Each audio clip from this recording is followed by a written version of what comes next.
Bonsoir tout le monde, mon nom est Raphaël et on va parler de Big Brother Célébrité. L'épisode 32 a été diffusé ce soir et on va s'en parler. Donc l'épisode de ce soir, le 22 février, marquait la fin de la compétition du patron de la maison pour la semaine 7 de Big Brother Célébrité Québec. Donc on allait savoir enfin qui allait avoir le pouvoir de cette semaine qui semble assez cruciale dans la suite des choses de la saison. Et non, c'est ça, on a eu une bonne idée de comment la semaine pourrait se dérouler. On a eu quand même des informations assez pertinentes pour la suite des choses dans l'épisode de ce soir, donc on va en parler.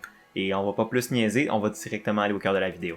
C'était peu surprenant, mais l'épisode de ce soir s'est commencé avec la fin de la compétition du patron de la maison dont on avait vu un certain bout dans l'épisode de hier. Et selon ce qu'on avait vu dans l'épisode du dimanche, c'était Maxime qui menait avec 3 points, suivi ensuite de Manu et de François avec 2 points respectivement. Et donc là, la compétition continue d'avoir lieu. On a vu Maxime se rendre à 4 points, on a vu François se rendre à 3 points. Ensuite de ça, on a vu Maxime rater une question, donc rester à 4 points. Et François, lui, l'a réussi, donc il est passé aussi à 4 points. Donc là, c'était 4-4 en égalité pour Maxime et François. Et finalement, c'est François qui a remporté l'épreuve du patron de la maison, parce que Maxime n'a pas réussi à répondre correctement à la dernière question. Et donc, cette semaine, c'est François, le patron de la maison. L'affaire, c'est que François ne voulait pas remporter la compétition cette semaine et il a douillé à un niveau olympique. Parce que, dans sa tête à lui, il était à 3 bonnes réponses au lieu de 4. Donc, il pensait qu'il y avait encore une marge de manœuvre. Et finalement, non. Il avait bel et bien 4 bonnes réponses et il a eu sa 5e, ce qui lui donnait la victoire. L'affaire avec ça, c'est que moi au début je comprenais pas trop pourquoi il était déçu, mais je me suis dit très vite, ok, c'est parce qu'il voulait participer à la compétition du patron de la maison la semaine prochaine. Puis il y a plein de questions dans ma tête qui sont sorties au même moment quand on a appris que François voulait vraiment pas la gagner. J'étais comme, ok, mais est-ce que c'est parce qu'il veut laisser le pouvoir à Manu puis à Richardson pour pas se salir les mains cette semaine? En se disant, faut que ce soit quelqu'un de l'Alliance qui remporte, mais pas moi, parce que moi je veux participer à l'épreuve du patron de la maison de la semaine prochaine. Je me disais, ok, c'est peut-être ça. Je me dis, est-ce qu'il voulait peut-être laisser Maxime remporter le patron de la maison parce qu'il avait fait un plan avec lui? Toutes les questions se sont bousculées dans ma tête.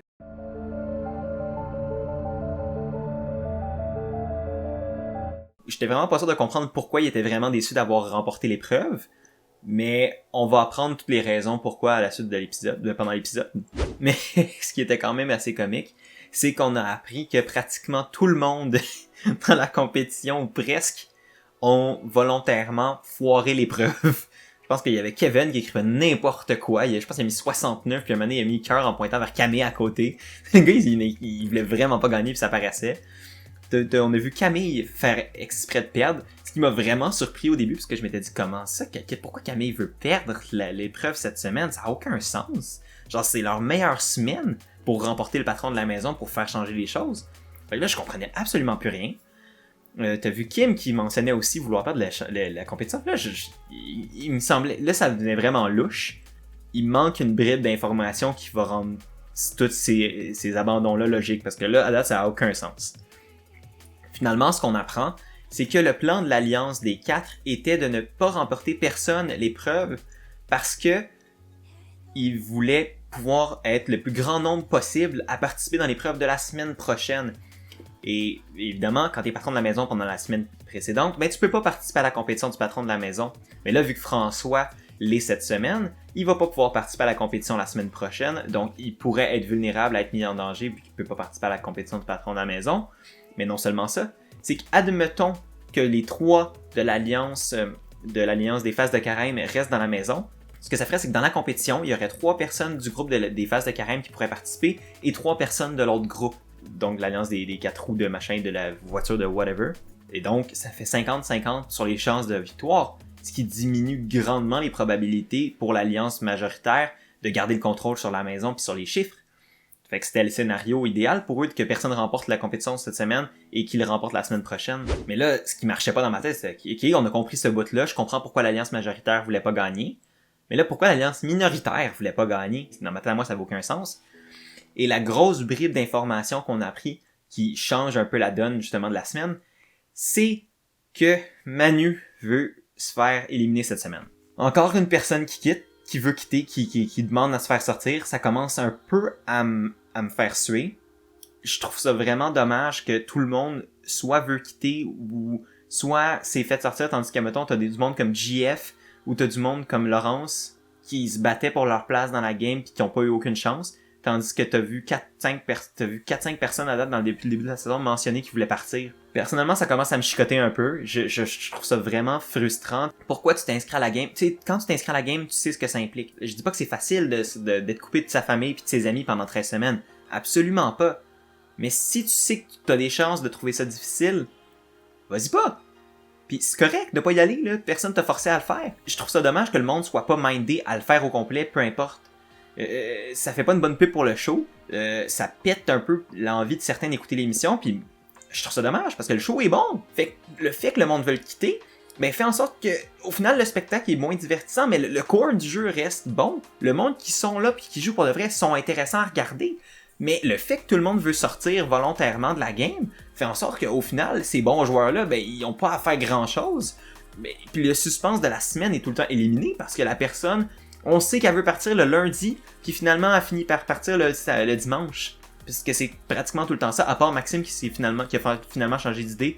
Thank God, parce que sinon, ça aurait été une autre personne de plus qui serait partie. En tout cas, j'espère que Manu va changer d'idée.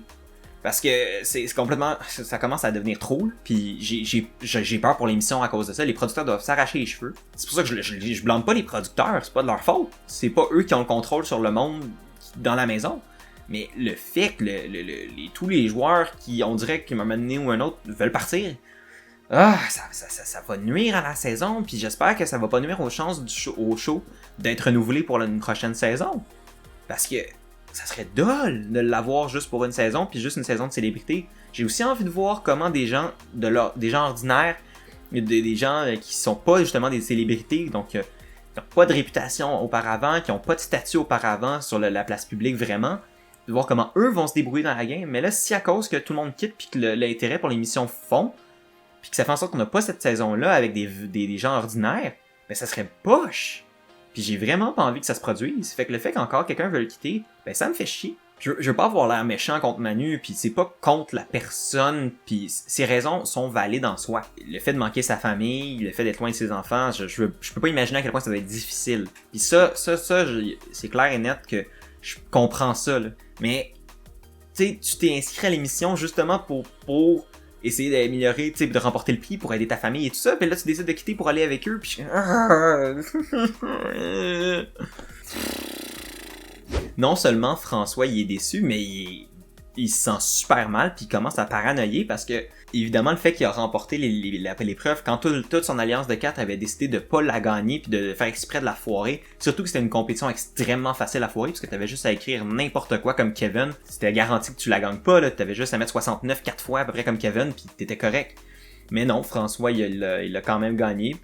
Puis là, t'as vu que Kevin, il est un peu en tabarnouche. T'as vu que Kim est un peu en tabarnouche aussi, parce que ben, il considère que, écoute, c'était un plan super facile à respecter. Considérant que Manu voulait partir cette semaine, tout le monde aurait nominé Manu. Fait que là, ils viennent de gaspiller une place pour la compétition de la semaine prochaine pour strictement rien. Tu vois que François a peur que sa bévue ruine sa position dans la game, il ruine sa position dans l'Alliance des 4, et fasse en sorte que il décide finalement de le sortir plus tôt que prévu parce qu'il est pas capable de respecter les plans de l'Alliance. Fait que là, il arrête pas de s'excuser, il arrête pas de dire qu'il se sent mal, au point où même Manu il commence à trouver ça trop. Puis Manu, c'est celui qui surexplique tout ce qu'il fait. Puis c'est Manu qui sort les speeches de 15 minutes sur pourquoi il nomine le monde. Puis c'est lui qui dit que François s'excuse trop. Fait que je vais même pas imaginer combien de fois il a dit je m'excuse. Puis c'est ça fait au point où ça paraissait fake. Fait que là, tu sais, ça aide pas les gens de ton alliance à avoir confiance en toi, là. Honnêtement, François c'est probablement tiré dans le pied. Tu sais, c'est sûr que Kevin pis Kim lui disent non, y a pas de trouble. Genre, tu sais, ils montrent leur frustration, mais ils disent que sa place est pas menacée dans le groupe. Autant que, c'est sûr que c'est une affaire de plus qui diminue la confiance que les gens ont envers François. Déjà qu'elle était pas très haute, cette confiance-là, puis c'était plus une confiance utilitaire. Son erreur est venue diminuer la confiance utilitaire que les gens avaient envers lui. Il est même plus utile tant pour l'Alliance, ils font leur plan. Puis c'est pas comme si c'était un plan compliqué, là, c'est pas la grosse stratégie avancée, c'est juste qu'il a pas été capable de compter jusqu'à 5. Puis la phrase de... La phrase de Kim qui dit qu'il est capable de compter jusqu'à des millions, mais il est pas capable de compter jusqu'à 5 était de toute beauté. J'ai tellement ri quand j'ai entendu ça. Il faut que je fasse mention de la scène avec Jean-Thomas qui essaie de boxer avec Kim. C'est quoi ce suit? Arc! 2. Jean-Thomas avait à peu près la grâce d'une torture tournée sur le dos quand il essayait de boxer. Puis je sais pas quand je dirais que je serais mieux parce que je serais vraiment aussi dégueulasse que lui devant un punching bag. Mais c'était dans le bon fun, puis ça c'est toujours ça qui est comique avec Jean-Thomas, c'est que peu importe les conneries qu'il fait, c'est tout le temps dans le bon fun. Puis tu voyais Kim embarquer dans les niaiseries, tu voyais Rich à côté qui était crampé. Ça a mis un petit break comique dans l'épisode que j'ai trouvé quand même assez intéressant par bout, puis frustrant par d'autres, notamment à cause de l'affaire d'Emmanuel. Fait que ça, je pense que ça m'a fait un peu du bien pour diminuer ma pression, parce que j'étais un peu pompé après le fait d'avoir su que Manu voulait partir. Fait non, ça m'a peut-être aidé pour le moral un peu. Suite à ça, il y a eu probablement la discussion que j'ai le plus aimé de l'épisode de ce soir, puis c'est la discussion entre Camille et Maxime. Parce qu'il y a quand même beaucoup de choses qui sont dites dans cette conversation-là que j'ai trouvé très pertinentes pour leur game puis le futur de leur potentielle chance. Premièrement, on a appris que Maxime puis Camille étaient très contents d'apprendre que ce soit François qui a remporté l'épreuve parce que pour eux, considérant qu'ils savaient probablement que Manu voulait partir, ben ils savaient que c'était pas avantageux pour eux de gagner le patron de la maison cette semaine. Manu allait va soit partir par les voies naturelles, soit quitter l'aventure, probablement.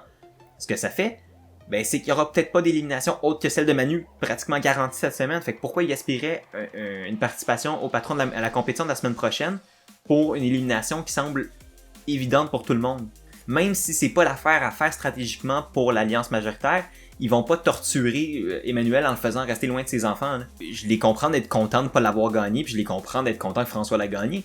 T'sais, pour eux, c'est logique, là, comme tant mieux pour eux, ça les avantage parce que idéalement, ils vont pas être trop dans une position dangereuse, puis ce que ça fait, c'est que ça va aussi forcer un peu François à se commettre puis à révéler ses cartes. Camille a aussi amené un point très valide, c'est que, elle a été dans l'alliance majoritaire avec la gang de Jean-Thomas et compagnie pendant des semaines et des semaines. Elle sait comment ils jouent la game, elle sait comment ils pensent les stratégies puis comment ils planifient leurs plans. C'est tout à fait logique, elle a été dans ces plans-là, elle en a fait partie. Donc, elle sait comment se préparer mentalement puis voir leurs patterns et tout ça, fait qu'elle est capable de les reconnaître. Puis au final, ça va être un atout probablement pour elle avec Maxime et Rich s'ils décident de poursuivre ensemble dans l'aventure. Elle va être capable d'un petit peu probablement plus facilement déceler qu'est-ce qui se trame. Puis ça pourrait les aider à savoir quand devoir jouer plus défensif, jouer plus offensif, puis essayer de voir s'ils sont réellement en danger ou non cette semaine.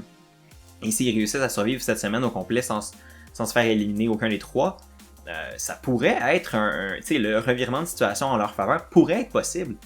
Et le fait que Camille puisse se servir de cette relation passée avec l'alliance majoritaire pour avancer sa game présentement et celle de Maxime et Rich, parce que ça serait leur alliance, ben c'est génial pour elle. Puis le fait qu'elle soit capable de réaliser ça puis de le mettre en action, ça serait comme un très gros move stratégique de sa part. Puis j'ai pas trouvé qu'elle a fait grand chose stratégiquement cette saison à date, mais si elle peut servir de l'élimination de Lisande et Claude comme truc qui va la remonter puis qui va la faire vraiment se battre pour sa game puis penser à des plans stratégiques puis essayer de trouver des manières XY de se rendre à la fin puis au moins de venger Claude et Lisande, ça va avoir valu la peine pour elle. Et on apprend que si jamais Camille remporte le patron de la maison, ben c'est lui qu'elle va cibler puis qu'elle va vraiment essayer d'éliminer en premier, c'est Jean-Thomas. Puis il y a deux raisons principales qui expliquent ça, puis c'est deux raisons que j'ai trouvées très très très intéressantes qui ont été abordées par Camille. Premièrement, ben c'est que Jean-Thomas c'est le cerveau de l'opération depuis le début. Elle est capable de le reconnaître, elle l'a vu, elle le sait. Donc elle a dit, t'enlèves Jean-Thomas, stratégiquement ils perdent un méchant gros morceau. Et c'est vrai. Puis en plus, eux, ils s'enlèvent un obstacle majeur pour la fin de la game parce que Jean-Thomas veut pas, est celui qui comprend et connaît le mieux la game et est capable de mieux la lire. Je voyais du monde sur Reddit le dire, sa lecture du jeu est impeccable. Et c'est vrai. À part la semaine où il commençait un peu à perdre le contrôle quand Lisande a été patronne de la maison, sa lecture de la game était incroyable à date dans la saison. Fait que pour eux, le fait de s'en débarrasser puis de faire éliminer Jean-Thomas le plus vite possible, c'est l'idéal. Puis la deuxième raison pourquoi Camille veut éliminer Jean-Thomas, c'est la raison que j'ai trouvée la plus intéressante, c'est que en éliminant Jean-Thomas, ben ça va faire en sorte probablement que Kim et Kevin vont se rapprocher d'elle, parce que l'élément qui les font coller ensemble avec cette alliance-là, c'est Jean-Thomas. Jean-Thomas est la colle de ce groupe-là. Parce que selon moi, puis c'est l'observation de Camille aussi, sans Jean-Thomas, Kevin puis Kim ont pas tant de lien avec avec François, avec Manu, t'sais, ils sont pas si impliqués que ça, t'sais, comme est-ce qu'ils voudraient se rendre à la fin du jeu avec un Manu ou un François? Je suis pas tant sûr. Fait que, parce qu'en plus on sait que Kevin aime Camé, comme il l'a bien montré dans son dessin. Puis on sait que Kim était longtemps en alliance avec Camé, fait que si Jean-Thomas est parti, ben il pourrait se ramener du bord de Camé, fait que ce qui aiderait la game de Camé énormément. Honnêtement, c'est probablement la meilleure discussion stratégique que j'ai vu Camé avoir depuis le début de la saison. J'ai trouvé que son read de la game à ce moment-là était excellent. Puis, si pourrait elle est capable de mettre ce plan-là en action, ben, elle pourrait vraiment se frayer un chemin jusqu'en finale. Ça serait concevable. Ce que je pensais pas dire il y a 2 semaines.